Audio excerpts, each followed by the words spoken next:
staggering good looks and his leading man charm, it's no surprise Shah Rukh Khan has reigned in Bollywood for nearly 2 decades. Starring in almost 70 movies, he's had a string of box office hits and was recently named among India's top 10 most powerful people.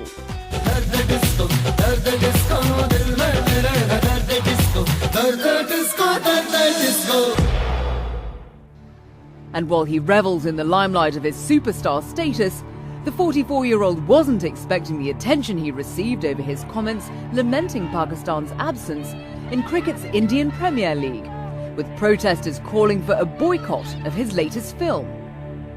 But the backlash hasn't dented Shah Rukh Khan's resolve as he moves ahead with plans to expand his entertainment empire.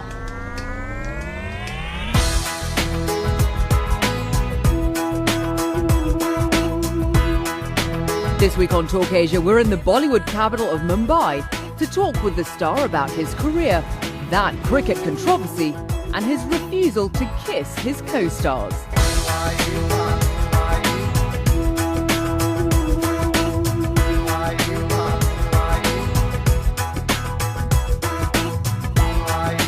It's fantastic to have you on the show, Shah Rukh. Thank you very much.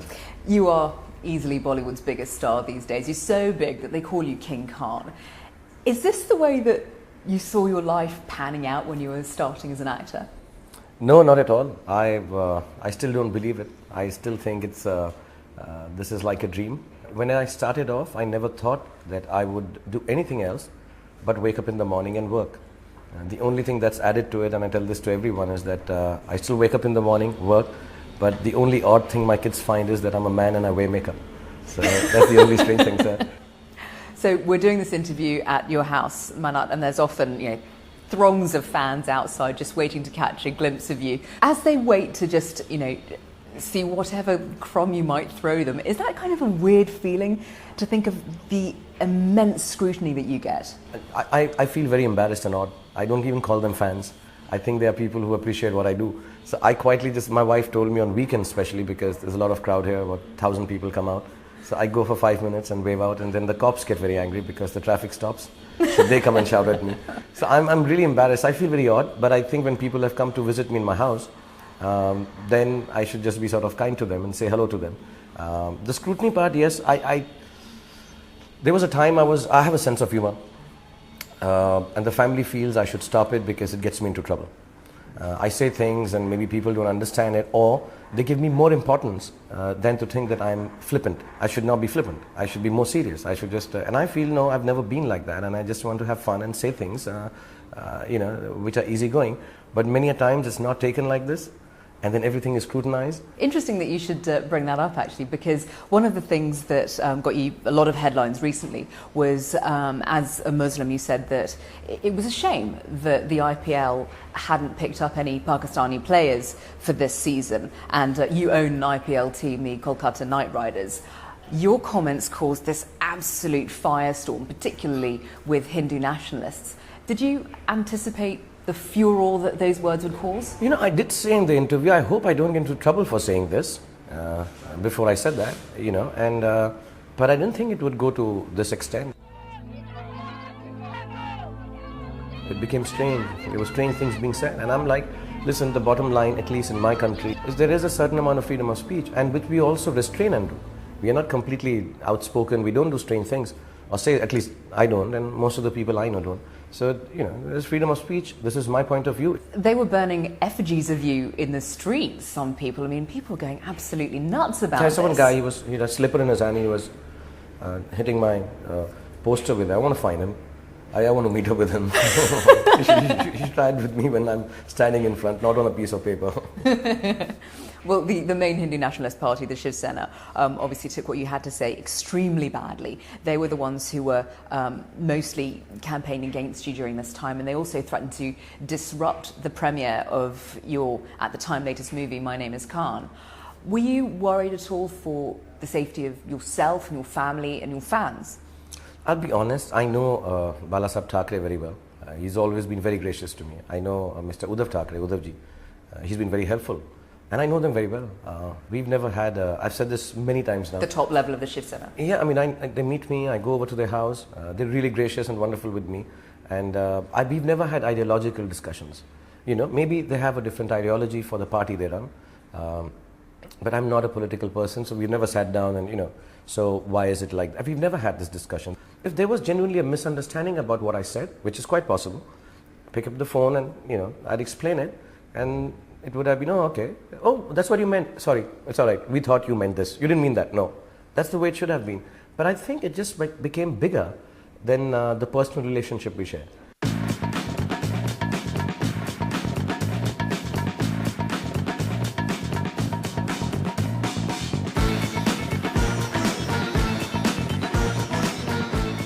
Your team, the Kolkata Knight Riders, hasn't had a terribly successful track record over the last couple of years. What do you think the prospects are for the team to do better this time round? See, the thing that I say, you're being very kind when you say that they haven't been doing terribly well. I'm diplomatic like that. Okay, thank you. See, first thing, I'll tell you, I'll be a little philosophical about this. The first thing is that I have to accept, and the team has to accept. The truth is, we haven't done well at all. We've accepted that. The second part is, it's very easy to do better. When you're in the 8th position and there are only 8 teams, you can't go worse than this. So we are going to do better. So I think what we try to do is get the Indian part of the team stronger. I think the senior guys like Ishant and Ganguly, they just need to get into the groove. And I think the main thing that Dav Watmore, the coach, and Dada have brought in this time is the fact that we are telling the young guys to just enjoy themselves. See, 2020 needs to be enjoyed. You know, when you see a Matthew Hayden play, he's enjoying himself. You know, I sense that you have to enjoy it. You just can't have the test match pressure on your head or even the one-day pressure on your head. You need to go and enjoy yourself, have a good time. So when the team was leaving, somebody turned around, one of the managers, and said, you know, we have to win only 7 or 8, and even if we lose 5, I said, we can't lose anymore. We've lost too many. We've lost for the next 4 years. So let's just go and win. So I think we will do better. I think we will do much better this year.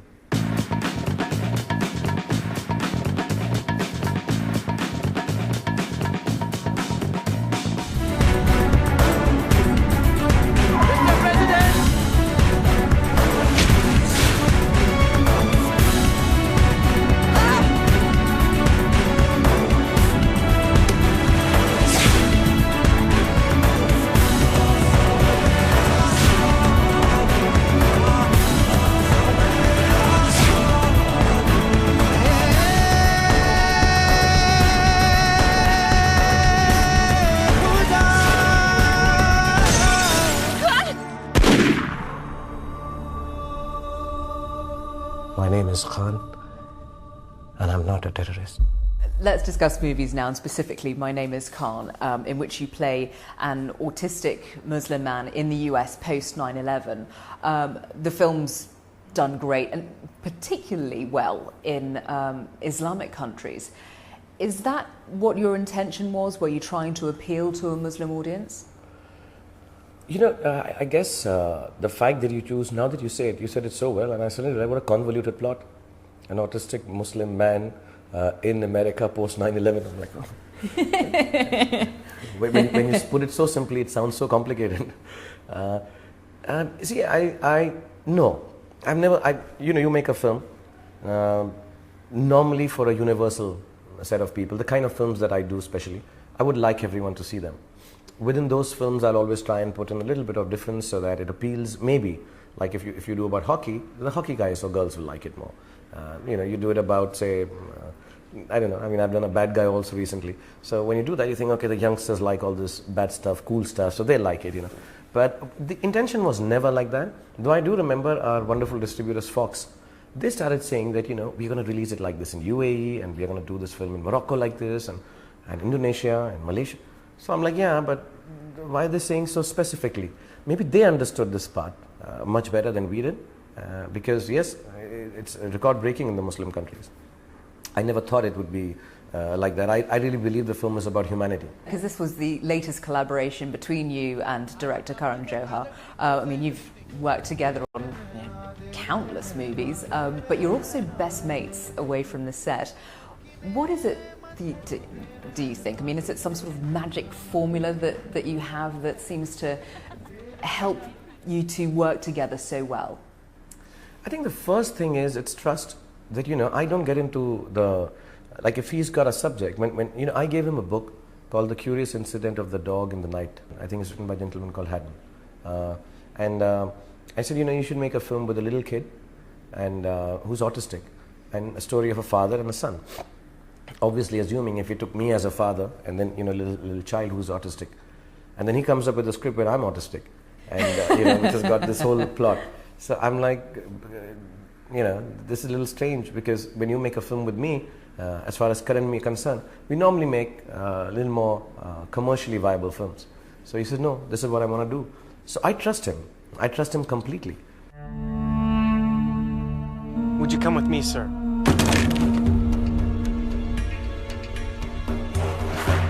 One of the things that got a lot of publicity for the movie was when you were detained by US immigration, which in a way mirrors a scene in My Name is Khan where you say, my name is Khan and I'm not a terrorist. I mean, to have it play out like that in real life, there was a lot of press on it. What was it like from your standpoint? It happens to me every month whenever I'm traveling to the Western world because of the name. But it's not only me. There are another 75 people in that line. It happens to my kids. And I say this again and again. I have no issue. I have no issue with it personally, because this is the world we've created. This is how it is. I think what happened that evening or that day, afternoon, was that it just took a little longer. This was at the immigration for the first time. Normally it happens at the security. I think the processes just went wrong. And it took a couple of hours. I had to call the Indian consulate because I had a meeting at Atlantic City. And, if I'd taken another 1 hour here, there was no point in me going all the way to America. So I'm like, can you get me out of here? And I think it just went out to the press. And I think we have reached a stage in India, and I think rightly so. When a developing nation is on the threshold of coming out and inshallah taking over the whole world in terms of economics, in terms of politics, in terms of business, I think suddenly we have a voice. We've been pushed. It's all developing nations. I'm not just saying it's India. And suddenly we have a voice in the world, which matters. And sometimes that voice is a little louder than it should be. So whenever anything goes wrong with Indians anywhere in the world, you'll notice all Indians just get up. So no. Not only outside. It happened with me when the Shiv Sena thing happened. All the Indians came. They said, no, this is wrong. I'm really glad we have a voice like that. And that's what happened. They stopped Shah Rukh. How dare they? And I was joking about it till about half a day, actually. I even joked that, whenever the American Hollywood actresses come, I should be given a right to frisk them in India. I want to be the first guy, because it's only fair. It's only fair. Now, you did say that you wanted My Name is Khan to be a big global hit like Slumdog Millionaire. You could have been in Slumdog Millionaire. You got offered the role of the quiz show host, but you turned it down, and Anil Kapoor got it. Do you beat yourself up about that decision? No, or do you not stand at all. by it? I really wanted that film to be made. I'd read the Indian novel by Vikas Saroop. I'd bought it. I wanted to make it myself, but an Indian film. When I read the script, I knew they'd made a much better film than I could ever. Why didn't you want a part of that fantastic film then? One, I'm not offered very many great films, honestly. I don't know. I don't have an agent and stuff in the West. Also, I'd hosted Who Wants to Be a Millionaire. Here, the host was a bit of a fixer. So it could be B, Ricky Ponting. Or D, Jack Hobbs. Final answer, D. I only fixed Who Wants to Be a Millionaire in a way that I felt bad for the people. And I'm like, listen, why don't you retire now? Don't this is like a difficult question. So I would like, you got a $500,000, go back, relax, don't. And then the idiots would say, no, we want to play. And I'm like, can we go for a break? And I used to feel really bad, and I'm not allowed to say anything to them. But I know this question is a little difficult, young man or woman. So I just felt that I had so much fun doing it personally. I didn't want to be on the side where, I take the guy into the loo and say, no, I can fix this for you. I don't want to be the bad guy, because I wouldn't do it like that.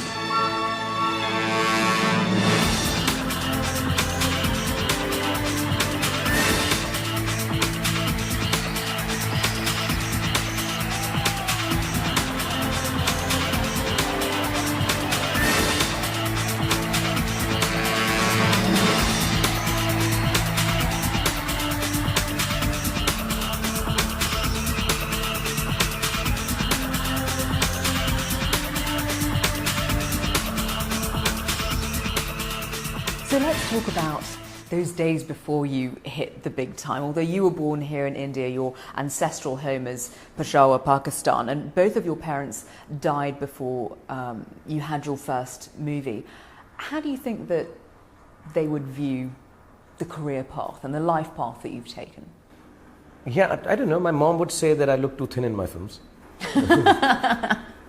That's such a mummy thing to say. Yeah, you need to eat a little more, and I don't know. My dad may have made me do some more serious cinema, but I truly believe that one of the reasons I want to be a big star, and I love being a big star, and the reason I like being a star is because I think stars get noticed. Stars are big. Everyone follows them, and I want to get so big that one day my parents from heaven can see my films. They're like, oh, we can see his films have got bigger than 70 they're bigger than 3D Avatar. So I'm like, they can at least know that I did this, because I think heaven is a little far away. And but I guess you've got to lose some, and I also feel that maybe Allah has given me so much because He's taken so much away from me. So it's how it kind of gets balanced. But I'm happy now. The kids are there. I sort of believe that love needed to be transferred somewhere from me, and it is transferred to my son and daughter now. That's a gorgeous way of looking at it, I have to say. You didn't come from a filmmaking family, so when you moved to Mumbai in 1991, was it difficult to break into this industry? Because in India, it's notoriously nepotistic. I came here and everybody was so nice. They would call me to their houses, they'd give me the best roles, they give me good food, and all of them would tell me that I don't look like a hero, but they really like me. So I was really, really, really welcomed beautifully by the people here. I heard stories. I'm writing a book, and I don't have any chapters where I've struggled. So when my friends used to say, "But what kind of an autobiography is this? There's no sad and bad times." I'm like, "But I didn't have sad and bad times in Mumbai. I think I just had such a great time. I came here and I started working. I didn't have to eat cockroaches on the roads to become a film star." In 1995 came Dilwale. How am I going to say this? I'm just not going to get it right, am I? I'll do it with you. Say, right. Dilwale, Dulhania Le Jayenge. Yes! That movie played in theatres for 12 years straight, and it remains one of India's biggest ever blockbusters. To what extent do you think that your role in that helped cement your career? I think the most, because I did all bad guys before that. And then my friend Adi, he was the assistant director for the bad guy films. And suddenly he said, I want to make a film. So I thought the film that he's going to write, this is now 15 years ago, actually, more than 12, yeah, it's 15 years, I think, yeah. That's amazing. Yeah, day before yesterday was 750 weeks. It was in the newspaper, so I saw it. So it's 14 and a half years, that means it's 15 years ago.